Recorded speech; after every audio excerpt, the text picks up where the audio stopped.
क्रांती सम्राट, आपल्या हक्काचे व्यासपीठ. ताज्या बातम्या, मनोरंजन आणि व्हायरल बातम्यांसाठी क्रांती सम्राट न्यूज चॅनल आजच सबस्क्राईब करा.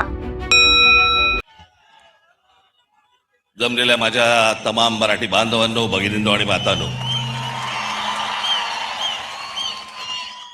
सर्वप्रथम मी आपणा सर्वांना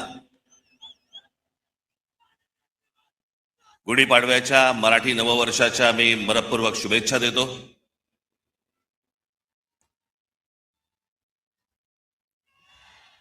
नऊ मार्च 2006 पक्ष स्थापन झाला आणि 19 मार्च 2006 आपली पहिली जाहीर सभा याच शिवतीर्थावरती इथे झाली. आज 20 वर्ष झाली पक्षाला आणि आनंदाची आणि भाग्याची गोष्ट अशी की 20 वर्षानंतर 19 मार्चला गुढीपाडवा यावा.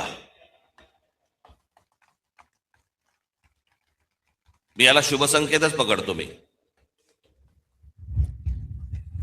हे सगळे ते निवडणुका आल्या गेल्या, झालं, शिमगे झाले, सगळं झालं. आपण जे उभे आहोत हे लक्षात ठेवा, हे महाराष्ट्रासाठी उभे आहोत. आणि मी जे बोलतोय तुम्हाला आता, हे तुमच्या टाळ्यांसाठी बोलत नाहीये.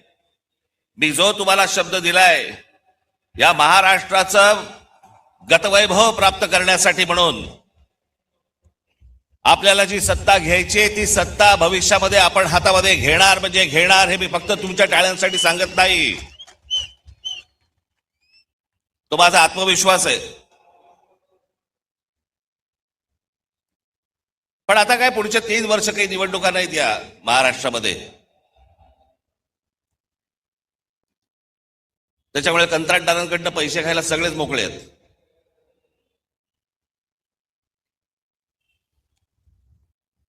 आज देशातही एक धाकधूक सुरू आहे, भीषण परिस्थिती आहे. गॅस मिळत नाहीयेत. नेहमी नॉर्मलला असणारी लोक सध्या गॅसवर आहेत.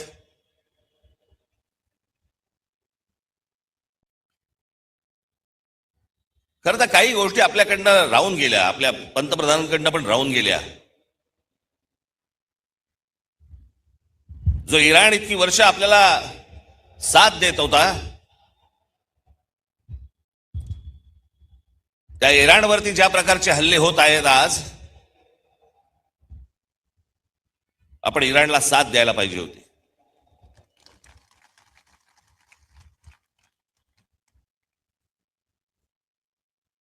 या देशामध्ये येणारं सगळं बरचसं तेल हे इराणमध्ये येतं, ते आपल्याला रुपयामध्ये देतात.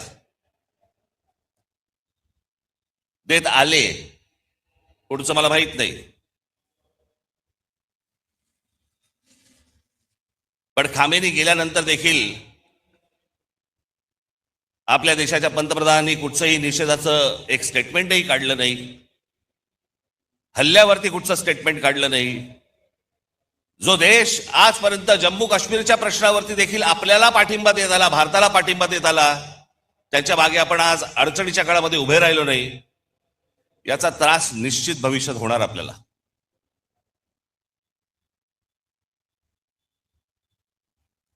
आज सगळ्या बाजूने समजतच नाही की नेमके आपण कुठे चाललो आहोत, काय चाललो आहोत. या देशामधली राज्य कुठे चालली आहेत, या देशामधली लोक कुठे चालली आहेत, प्रगती कुठे होतीये. मी आताच गेल्या जानेवारीमध्ये आपली इथे जाहीर सभा झाली, त्यावेळेला मी अनेक लोकांचे वाभाडे काढले इथे. आपण पण किती अडाणी आहोत हे पण सांगितलं.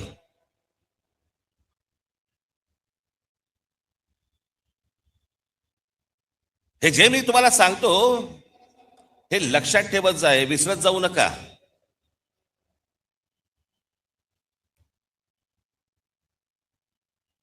आज फुरसतीत आलायत ना, फुरसतीत जात ना जरा.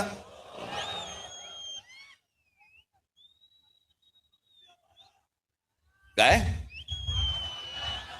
उद्या 12 वाजे मी एकट्याने भाषण करत बसायचं. तुला काय बसून ऐकायला? मी ज्या वेळेला राजकारणामध्ये आलो त्यावेळेला माझं पहिलं जेव्हा भाषण झालं आणि त्या पहिल्या भाषणानंतर मला जेव्हा माननीय बाळासाहेबांनी बोलवलं, एक एक वाक्य सांगितली होती त्यावेळेला, काही काही जसं स्क्रू फिट व्हावा ना तशी आतमध्ये गेली ती वाक्य. त्यावेळेला त्यांनी मला सांगितलं होतं की भाषण जेव्हा करशील तेव्हा एक गोष्ट लक्षात ठेव, काय बोललो याला महत्व नाही, आज तू येऊन त्यांना काय दिलंस याला महत्व आहे. समोरच्यांना विचार करायला काय दिलंस. आणि मी नेहमी एक भाषण करताना माझ्यावरती एक मानसिक दडपण पण असतं की मी आज काय तुम्हाला देऊ, काय सांगू तुम्हाला, नवीन काय देऊ, ज्याच्यातनं तुम्ही विचार करायला लागाल. हे सरकार विचार करायला लागेल.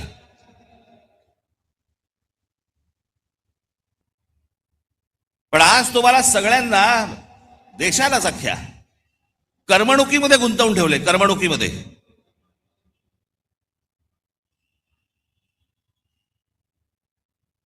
IPL चालू आहे, मग अजून कुठचे पिक्चर येत आहेत, मग ते हाऊसफुल जात आहेत, मग टेलिव्हिजनवरती.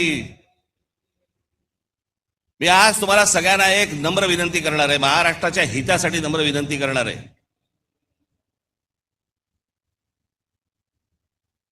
पहिल्यांदा त्या मोबाईल फोनच्या इंस्टाग्राम मधनं बाहेर या.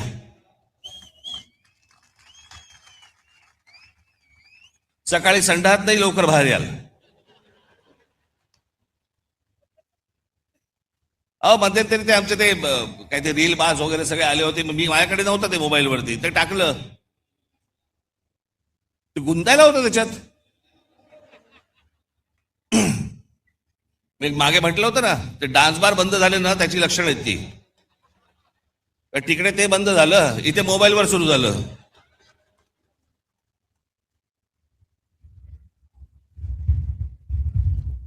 हे मी तुम्हाला का सांगतोय, कारण तुम्हाला गुंतवून ठेवले आतमध्ये. तुम्हाला ह्या सगळ्या करमणुकी आणि या सगळ्या गोष्टींमध्ये गुंतवून ठेवायचं आणि सरकारला तुम्ही प्रश्न नाही विचारायचे. सरकारला तुम्ही प्रश्नच विचारता कामा नयेत. तुम्ही इतके अडकून आतमध्ये गेले पाहिजेत की त्या गोष्टींचा विचारही तुम्ही मनामध्ये आणता कामा नये.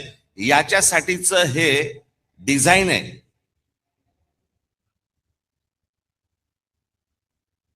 हे फक्त भारतात सुरू नाही आहे, जगभर सुरू आहे की सरकारांना प्रश्नच विचारू नयेत आणि तुम्ही अडकून राहावं. IPL मध्ये अडकावं, चित्रपटामध्ये अडकावं, टेलिव्हिजनमध्ये अडकावं, मोबाईलमध्ये अडकून राहावं. मोबाईल तर आपला एक अवयवच झालाय. आणि म्हणून आजूबाजूला आपल्याला काही बघता येत नाही, पाहता येत नाही, विचार करता येत नाही. जसे पूर्वीच्या काळामध्ये लोक जसे रस्त्यावरती येत असत, आता काय नाही, मी माझा राग व्यक्त केला मोबाईलवर, आता कशाला रस्त्यावरती येऊ. हे तुम्हाला गुंतवून टाकणं आहे. आणि मग महाराष्ट्रामधले जे प्रश्न आहेत, महाराष्ट्रातले जे सत्ताधारी आहेत, यांना प्रश्नच विचारायचे नाहीत. एका बाजूला आमच्या टेलिव्हिजन चॅनलवाल्यांची वाट लावून ठेवली आहे. सारखा वरून दबाव, सारखा वरून दबाव. ही बातमी टाकायची नाही, या बातम्या करायच्या नाहीत, ही करायची नाही, सरकारला विरोध करायचा नाही, विरोध केला बातम्या बंद करू, तुमच्या जाहिराती बंद करून टाकू, नोकरीवरून काढून टाकू. त्याच्यामुळे तुमच्यापर्यंत बातम्या पोचवायच्या नाहीत खऱ्या. हे अशा एका विचित्र परिस्थितीमध्ये देश अडकलेला आहे, हे राज्य अडकलेले आहे, सगळेच अडकलेले आहोत. अर्थात अशा काही गोष्टी ज्या होतात ह्या काही कायमस्वरूपी बसत नसतात. खालून काठी नाही बसली तर वरून बसतेच.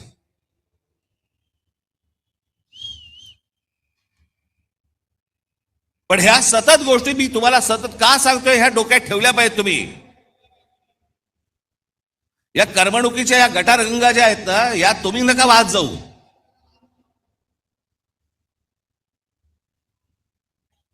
उद्या काय आपल्या आजूबाजूला निघून गेलंय ना कळणार पण नाही, थांग पत्ता पण लागणार नाही तुम्हाला, कारण आम्ही अडकले मोबाईलमध्ये.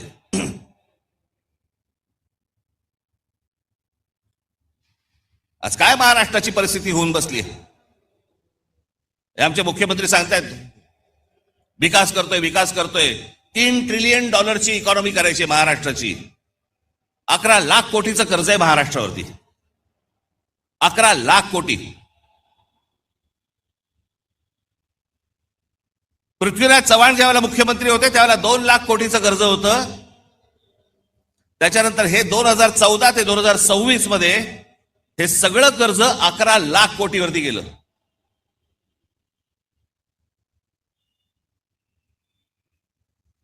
शहरांची अवस्था बघा.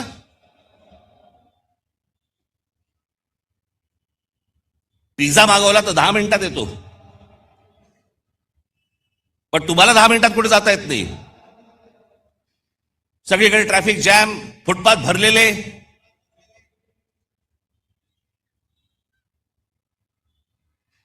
काय आयुष्य नावाची काय गोष्ट असते की नाही एखाद्याच्या? तुमच्या मनात येते की नाही की माझं काय आयुष्य आहे?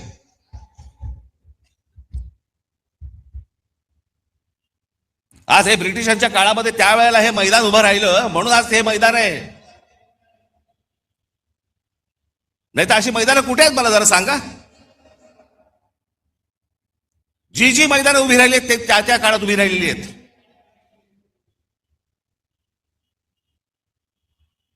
आपण काय मुलांसाठी काय करतो? लहान लहान मुलांसाठी काय बागा तरी तयार करतोय का आपण? त्या बागा बघितल्यानंतर तिकडे जावंसं तरी वाटतंय का?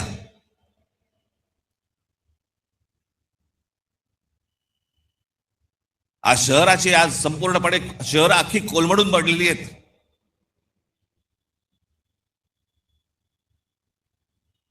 मी मध्यंतरीच मुख्यमंत्र्यांना भेटलो, उपमुख्यमंत्र्यांनाही भेटलो. या शहरांचा ट्रॅफिकचा प्रश्न, गाड्या, उद्या मी तुम्हाला सांगतो अशी जर परिस्थिती जर अजून एक 5-10 वर्ष राहिली ना, घरातनं निघाल आणि तिकडेच असाल, हलता येणार नाही तुम्हाला. सगळंच गमावून बसतोय आपण, सगळं आपल्या हातातनं गमावून बसतोय.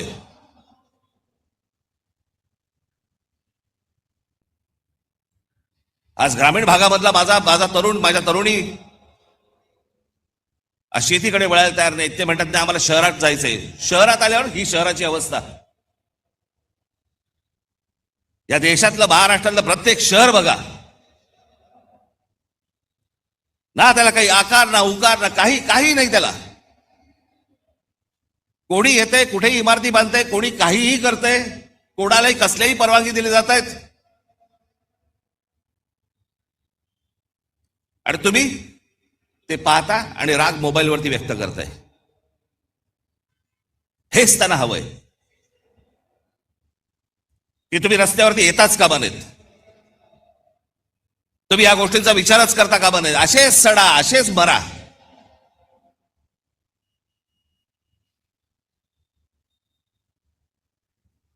तीन वेळा आजपर्यंत कर्जमाफी झाली शेतकऱ्यांची, 3 वेळा.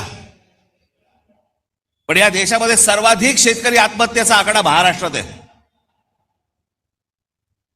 दररोज आत्महत्या होत आहेत, रोज शेतकरी आत्महत्या करतायत. कोणाला काही पडलेलं नाहीये.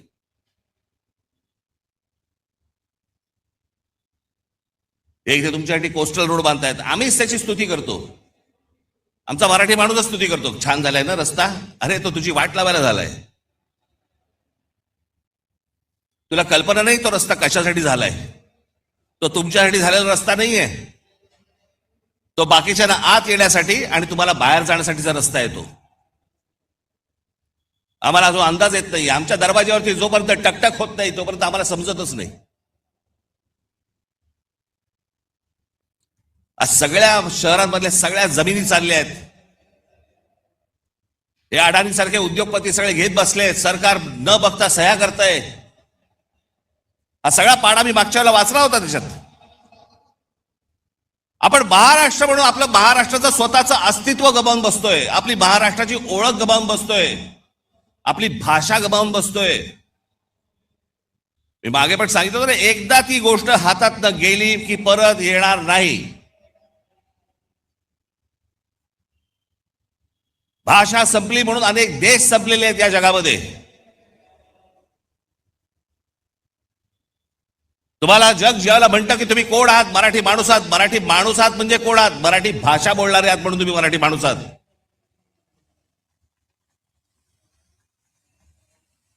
मी काय व्हिडिओज बघतो, अनेक लोक काही भांडण चालू असतात, मारामारी चालू असतात. आणि आपलेच मराठी हिंदीमध्ये बोलू असतात. हिंदी मत बोल ना, हिंदी मत. अरे मग तू काय करतोय? जा दक्षिणेकडे बघा, तामिळनाडू बघा, आंध्र प्रदेश बघा, केरला बघा, लांब कशाला गुजरात बघा. प्रत्येक राज्य आपलं अस्तित्व टिकवणे, प्रत्येक राज्य आपली भाषा टिकवणे. आमच्याकडचे आमदार खासदार काही नाही, दुसरं काही नाही, कंत्राटदार, पैसे, रोज एवढंच सुरू आहे फक्त. महाराष्ट्र विकायला काढलाय.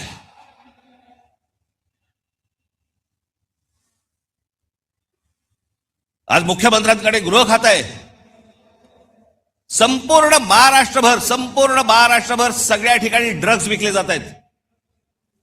शाळांमध्ये ड्रग्ज जात आहेत, कॉलेजमध्ये ड्रग्ज जात आहेत. तरुणी सगळे व्यसनाधीन होत आहेत ड्रग्सच्या आहारी लागून. काय करणार आहोत काय महाराष्ट्राचा? पण ग्रामीण भागामध्ये प्रगती होत नाही. ग्रामीण भागातली माझी मुलं मुली आज इथे शहरामध्ये येतात, शहरात बकाला पडलेली आहेत, शहरामध्ये ड्रग्ज मिळत आहेत, लहान लहान मुली आणि लहान लहान मुलं पळवली जात आहेत. माझ्याकडे तर एक आकडा आहे,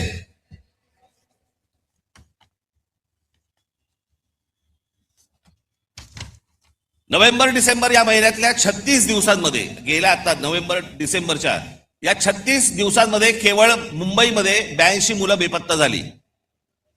जानेवारी ते नोव्हेंबर 2025 या कालावधीत महाराष्ट्रातील नवी मुंबई शहरात तब्बल 499 मुलांच्या अपहरणाच्या घटना नोंदवण्यात आल्या. त्यातली 41 मुलं अद्याप बेपत्ता आहेत. 458 पोलिसांनी, आमचे पोलीस, मुंबईचे पोलीस, महाराष्ट्राचे पोलीस हे सक्षम आहेत. म्हणून त्या आई वडिलांना त्यांची मुलं मिळाली. एनसीआरबीच्या आकडेवारीनुसार महाराष्ट्रात दरवर्षी, हे मी तुम्हाला विधानसभेतलं सांगतोय आकडे, विधानसभेमध्ये आता मुख्यमंत्र्यांनी त्यांच्या भाषणामध्ये सांगितलेले आकडे सांगतोय तुम्हाला. एनसीआरबीच्या आकडेवारीनुसार महाराष्ट्रात दरवर्षी साधारण 4,500 ते 5,500 मुले बेपत्ता होतात. काय होत असेल त्यांच्या आई वडिलांना? 4,500 ते 5,500 मुलं बेपत्ता होता. हा महाराष्ट्र, असा होता महाराष्ट्र.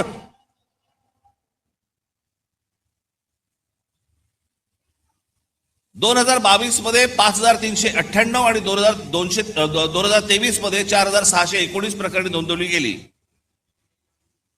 या प्रकरणांमध्ये मुलींचे प्रमाण अधिक दिसते.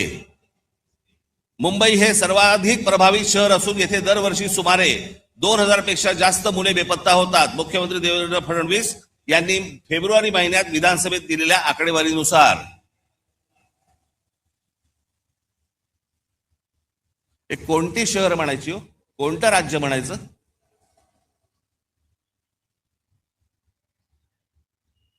तुमच्या भाषेची हमी नाही, तुमची हमी नाही, तुमच्या पोराबाळांची हमी नाही, कशाचीही हमी नाही. अशी कुठचीही हमी नसलेलं हे या राज्यामध्ये तुम्ही राहताय आणि म्हणायचं आम्ही शिवरायांच्या राज्यात राहतो.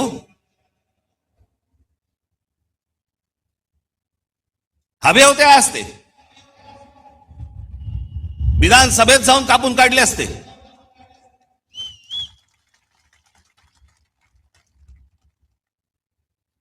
पण आम्हाला माहितीच नाही. राज ठाकरे जेव्हा सांगणार आकडे त्यावेळेला आम्हाला कळणार, कारण आम्ही कशात गुंतलोय? आम्ही इंस्टाग्राम मध्ये गुंतलोय.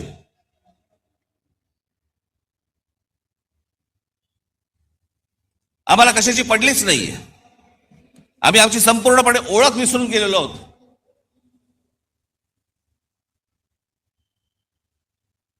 मी आज एक मुद्दा म्हणून एक गोष्ट तुमच्यासाठी आणलेली आहे. मी बोलीनच,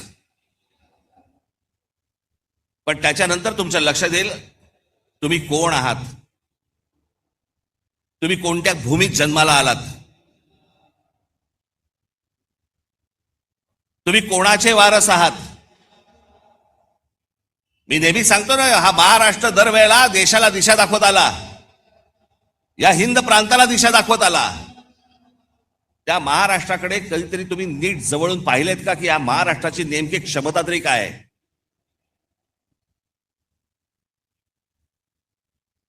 हजारो माणसं आहेत. मी थोडक्यात काही माणसं तुमच्या समोर आणलीत. फक्त महाराष्ट्राची तुम्ही फक्त परंपरा, महाराष्ट्राचा फक्त इतिहास फक्त तुम्ही फक्त बघून घ्या. मी फक्त तुमच्यासमोर नावं वाचणार आहे. ही नावं माझं भाषण संपल्यानंतर तुम्ही कदाचित त्या युट्यूबवर जा. मुद्दामून सांगतो, युट्यूब बघा, कारण त्याच्यावरती चांगली माहिती असते, त्याच्यावरती चांगल्या डॉक्युमेंटरीज असतात, जगाची माहिती मिळते. इंस्टाग्राम नको. मी तुम्हाला आता फक्त काही माणसं तुम्हाला समोर वाचून दाखवणार आहेत जे आपण विसरलेलो आहोत. आपल्या महाराष्ट्राची ताकद आपण विसरलेलो आहोत. हा महाराष्ट्र असा का? या महाराष्ट्रामध्ये, या बाहेरच्या प्रांतांमधून लोक इथे का येतात? या महाराष्ट्रामध्ये ही महाराष्ट्राची भूमी ही कोणी मशागत केली? हा सुसंस्कृत महाराष्ट्र घडला कसा? मला असं वाटतं ही फक्त नावं तुमच्यासमोर मी पटापटा पटापटा वाचतो, तुमच्या अंदाज लक्षात येईल की आपण कोण आहोत ते. पहिली संत परंपरा दिसतंय का तुम्हाला? संत ज्ञानेश्वर, संत तुकाराम, समर्थ रामदास, संत जनाबाई, संत नामदेव, संत एकनाथ. इतिहास आमच्या जिजाऊ साहेब. या देशामधली पहिली बंडखोर स्त्री, पहिली बंडखोर स्त्री, ज्या स्त्रीने, ज्या आईने स्वतःच्या वडिलांना विचारलं होतं की दुसऱ्यांकडे कशाला चाकरी करता. स्वतःच्या नवऱ्याला विचारलं, स्वतःचं राज्य निर्माण करा, दुसऱ्याकडे कशाला जाता. आणि मग एक सूर्य जन्माला दिला. आणि स्वराज्य काय असतं हे त्या मातेने त्या पुत्राकडनं घडवून घेतलं. ती बंडखोर स्त्री या महाराष्ट्रात जन्माला आली. छत्रपती शिवाजी महाराज. दुसऱ्यांचं नाही, माझं स्वतःचं राज्य पाहिजे, तो स्वराज्य हा शब्द त्यांनी दिला.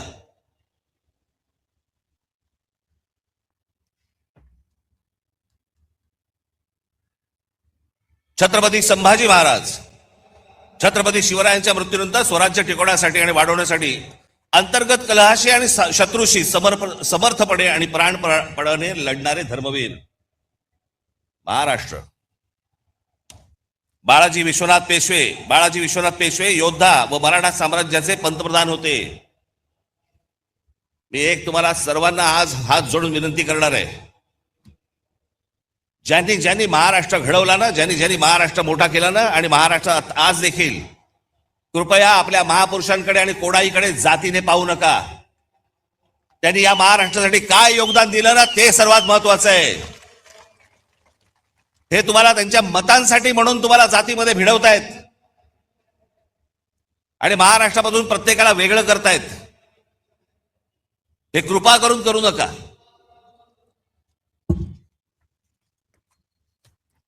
पहिले बाजीराव पेशवे. छत्रपती शिवाजी महाराजांनंतर मराठी मुलखात तेवढाच आत्मविश्वास आणि स्वराज्यनिष्ठा निर्माण करणारे आणि मराठी साम्राज्याचा विस्तार करणारे. अहिल्याबाई होळकर, मराठा साम्राज्य. शिंदे, होळकर, नागपूरचे भोसले साम्राज्य, मराठा साम्राज्य संपूर्ण हिंद प्रांतावरती वचक ठेवला. गायकवाड हे गुजरातमध्ये. या राज्याच्या जडणघडणीत गायकवाड घराण्याचा मोठा वाटा. Bank of Baroda, Baroda university आणि गुजरातमध्ये अनेक रेल्वे मार्ग त्यांनी सुरू केले. तात्या टोपे. झाशीची राणी लक्ष्मीबाई.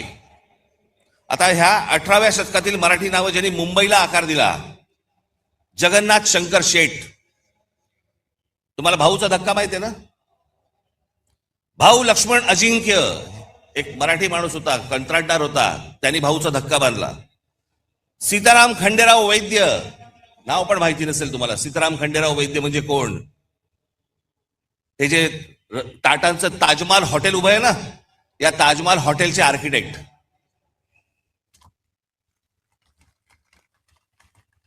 समाज सुधारणा. महात्मा ज्योतिबा फुले, सावित्रीदेवी फुले, महादेव गोविंद रानडे, गोपाळ हरी देशमुख उर्फ लोकहितवादी, लोकमान्य टिळक, गोपाळ गणेश आगरकर, गोपाळ कृष्ण गोखले. माझ्याकडे या सगळ्यांचा इतिहास आहे, परंतु मी प्रत्येकाचा इतिहास सांगत बसलो 12 वाजतील.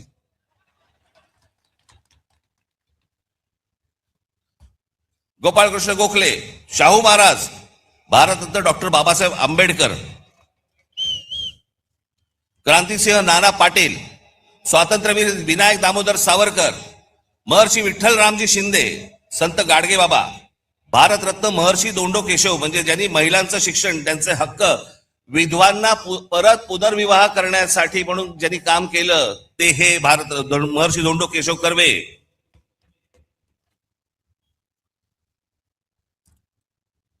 रामकृष्ण गोपाळ भांडारकर, हे भांडारकर युनिव्हर्सिटी आहे ना. भारतरत्न पांडुरंग वामन काणे, थोर भारतीय प्राच्य विद्या संशोधक, संस्कृत पंडित, धर्मशास्त्राचा इतिहास लिहिला या माणसाने. हे सगळे महाराष्ट्रात जन्माला आले तर.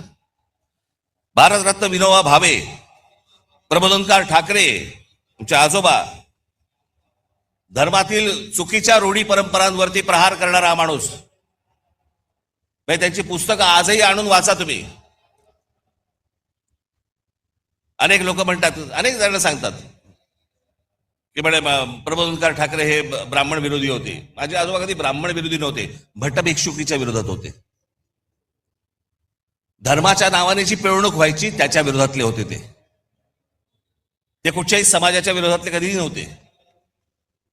पण वाचनामधनं आपल्याला जेवढं हवंय तेवढंच काढून घ्यायचं. त्याच्यामुळे ह्या सगळ्या लोकांकडे पाहताना तुम्ही तुमचे तर्क लावू नका किंवा तुमच्या डोक्यात भरवलेले तर्क लावू नका. स्वतः वाचा, स्वतः पहा. कर्मवीर भाऊराव पाटील, पंडिता रमाबाई, आनंदीबाई जोशी ज्या पहिल्या डॉक्टर झाल्या, ताराबाई मोडक, पंजाबराव देशमुख, भारताचे पहिले कृषी मंत्री, चिंतामणराव देशमुख, ICS मध्ये पहिला क्रमांक मिळवलेले पहिले भारतीय आणि रिझर्व्ह बँकेचे पहिले गव्हर्नर, शाहीर अण्णा भाऊसाठे, शाहीर अमर शेख, SM जोशी, स्वामी रामानंद तीर्थ, तुकडोजी महाराज, भारतरत्न नानाजी देशमुख, हमीद दलवाई, इरावती कर्वे, दुर्गाबाई भागवत, बाबा आमटे, विसपागे म्हणजे ज्यांनी रोजगार हमी योजना महाराष्ट्रामध्ये आणली आणि नंतर ती संपूर्ण देशभर गेली.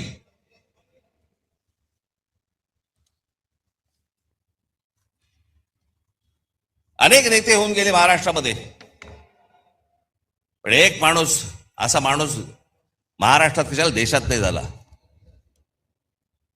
ते म्हणजे माननीय बाळासाहेब ठाकरे.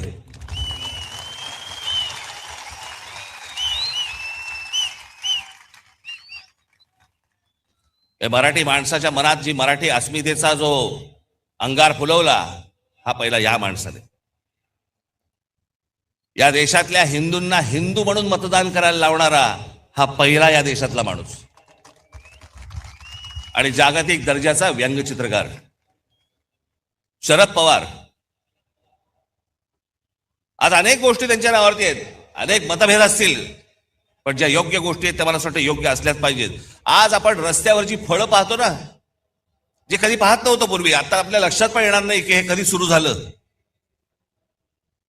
पण आपली गाडी थांबली असताना कोणीतरी येतो, एखादा माणूस स्ट्रॉबेरी घेऊन येतो किंवा काही घेऊन. फलोत्पादन याच्यामध्ये महाराष्ट्रात सर्वात मोठी क्रांती करणारा हा माणूस. जी फळं कधी पाहिली नव्हती ती सर्वसामान्यांना आज मिळायला लागली, त्याच्यामध्ये सर्वात मोठं काम करणारा माणूस. बारामतीमध्ये ज्यांनी शेतीमध्ये AI टेक्नॉलॉजी आणून शेतीमध्ये कशा प्रकारची क्रांती केली, एकदा कधीतरी जाऊन बघून पण या. सहकार चळवळ महाराष्ट्रात उभी राहिली. धनंजयराव गाडगीळ, विठ्ठलराव विखे पाटील, तात्यासाहेब कोरे, आता महाराष्ट्राच्या देशाला राजकारणाचा आकार देणारे भारतीय काँग्रेस, जो काँग्रेस पक्ष आपण म्हणतो, त्या पक्षाची स्थापना महाराष्ट्रात झाली. RSS, या RSSचे 6 सरसंघचालक झाले. या 6 संघचालकांमध्ये 4 मराठी झाले आजपर्यंत, आणि निर्माण करणारा देखील मराठीच. हेडगेवार, श्रीपाद अमृत डांगे ज्यांनी कम्युनिस्ट चळवळ मोठी केली महाराष्ट्र, शेतकरी कामगार पक्षाची स्थापना झाली 1946 साली, स्वातंत्र्याच्या 1 वर्ष अगोदर. कळलं का?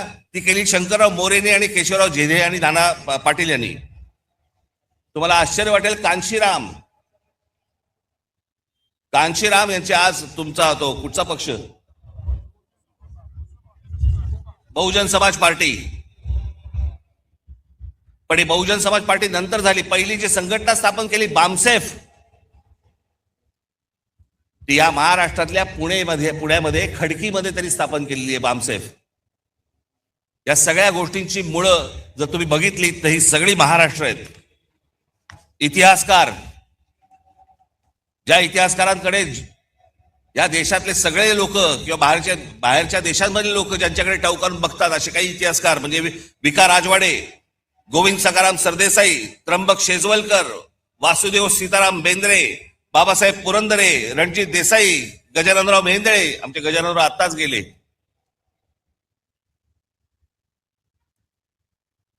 अनेकदा त्यांच्या भेटी व्हायच्या गजाननरावांच्या. काही विचारलं की ते एकच गोष्ट सांगायचे, एवढं आहे, बाकी इतिहासाच्या पानात कुठेही नाही. जेवढं खरं आहे तेवढा इतिहास ते सांगायचे. त्या सगळ्यांची जरा एकदा कधीतरी बघा. नुसत्याच मिरवणुका काढून, गुलाल उधळून, झेंडे उधळून काही होणार नाही आपलं. शिवाजी महाराजांचा जय जयकार, बाबासाहेब आंबेडकरांचा जय जयकार, आमच्या ज्योतिराव फुलेंचा जय जयकार. आपण काय झालंय, महाराष्ट्र प्रतिमांमध्ये अडकलाय. महाराष्ट्र ज्या दिवशी यांच्या प्रतिभेमध्ये अडकेल ना, त्या दिवशी परत आपल्याला गतवैभव प्राप्त होईल. नुसते आमच्याकडे प्रतिमा आहेत, प्रतिमांचं पूजन करतोय आम्ही. सायन्स, डॉक्टर वसंत गोवारीकर.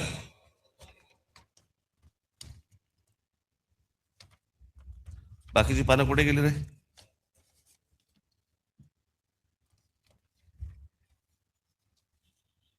इथे पानं नाही आहेत, बाकीची तिकडे आहेत का?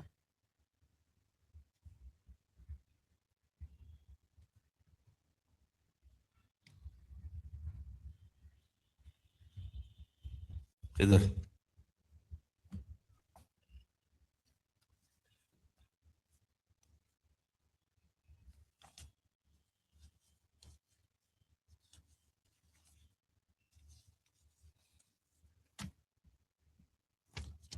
Science and technology, Vasant Gowariker, Jayant Narlikar, Raghunath Mashelkar, Vijay Bhatkar.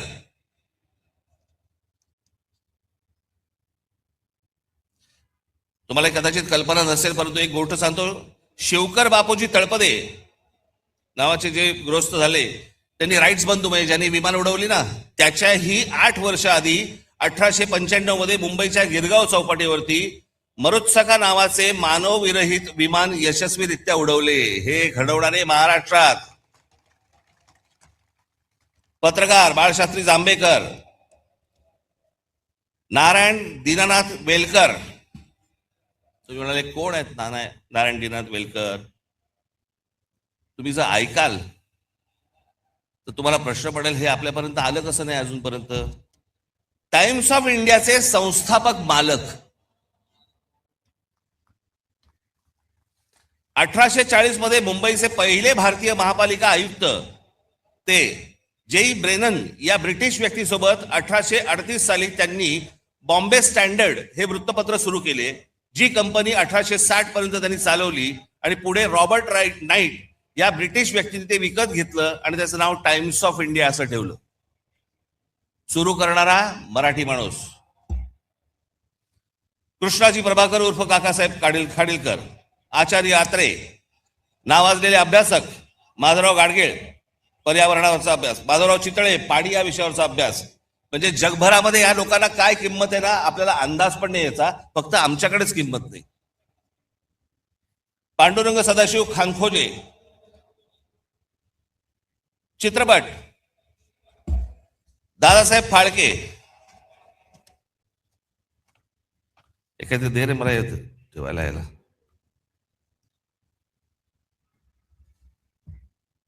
Dadasaheb Phalke, Baburao painter, V Shantaram. त्याच्यानंतर आपल्याकडच्या चित्रपट क्षेत्रातील काही मीनाक्षी शिरोडकर, शोभना समर्थ, माधुरी दीक्षित, सुलोचना. अजून एक नाव तुम्हाला सांगणार आहे ज्याच्यामध्ये तुम्हाला प्रश्न पडेल की अरे अजूनपर्यंत आम्हाला कसं माहित नाही. हिंदी चित्रपट सृष्टीमधले जवळपास 6300 गाणी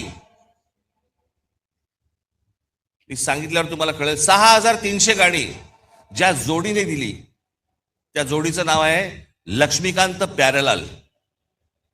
त्या लक्ष्मीकांत प्यारेलाल मधले लक्ष्मीकांत हे कुडाळकर होते आणि आपल्या कुडाळ मधले होते राहणारे. हे आजपर्यंत आम्हाला कोणालाही कोणी सांगितलं नव्हतं. मला माहिती होतं अर्थात, पण आमच्या महाराष्ट्रामधला एवढा मोठा संगीतकार होऊन गेला याचं आम्हाला काही कौतुक काही नाही. आमच्या लोकांबद्दल आम्हाला कौतुकच नाही. अहो आतापर्यंत आपल्याला 8 साधारणपणे भारतरत्न मिळाली. या 8 भारतरत्नांमध्ये 4 भारतरत्न ही एकट्या दापोली मधली आहेत, पण आम्हाला काही देणं घेणंच नाही त्याच्याशी. बावा काणे, धोंडो केशव कर्वे, विनोबा भावे, आमच्या बाबासाहेबांचा जन्म इंदोरचा, पण संपूर्ण बालपण मोठेपण सगळं त्यांचं तिकडे दापोलीत गेलं. आम्हाला काही देणं घेणंच नाही या गोष्टींशी. आम्हाला आजूबाजूला पाहायचंच नाहीये. आमचा महाराष्ट्र मेला तरी चालेल. आम्हाला कंत्राटदाराकडनं पैसे मिळाले पाहिजेत.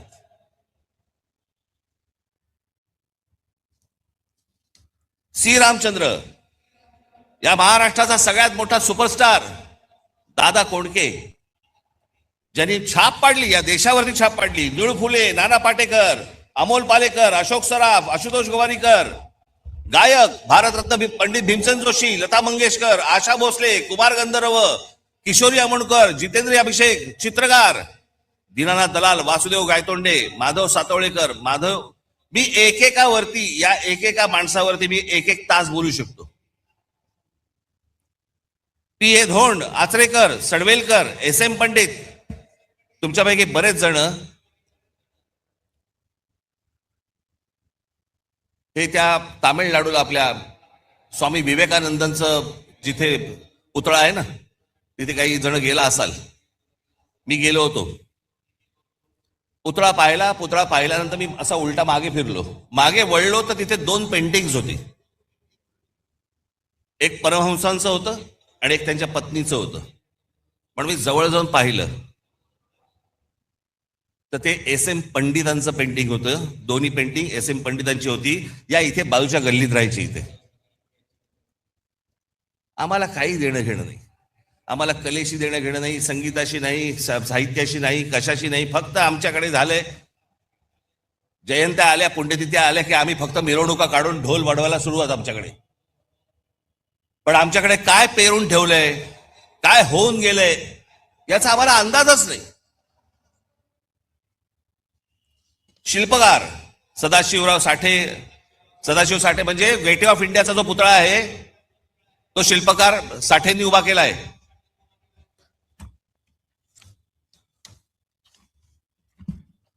त्याच्यानंतर राम सुतार म्हणजे कोण? ज्यांनी एक मोठा पुतळा बांधला. तो पुतळा चीनमध्ये गेला आणि चीनमध्ये जाऊन त्याचा एक भव्य मोठा पुतळा बांधला गेला. तो सरदार वल्लभभाई पटेलांचा, जो आता गुजरातमध्ये आहे, तो आमच्या राम सुतारांनी उभा केला. आम्हाला काही देणं घेणं नाही.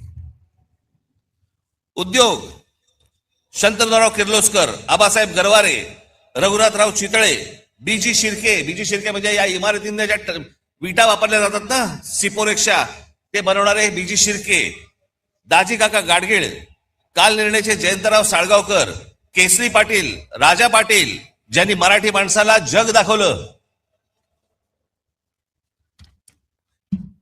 एच एस केळकर, आम्हाला माहित नाही, फक्त आम्हाला कॉलेज माहिती आहे ठाण्याचं. एस एच केळकर हे परफ्युमरीज म्हणजे अत्तराच्या व्यवसायातले जुने माणसं.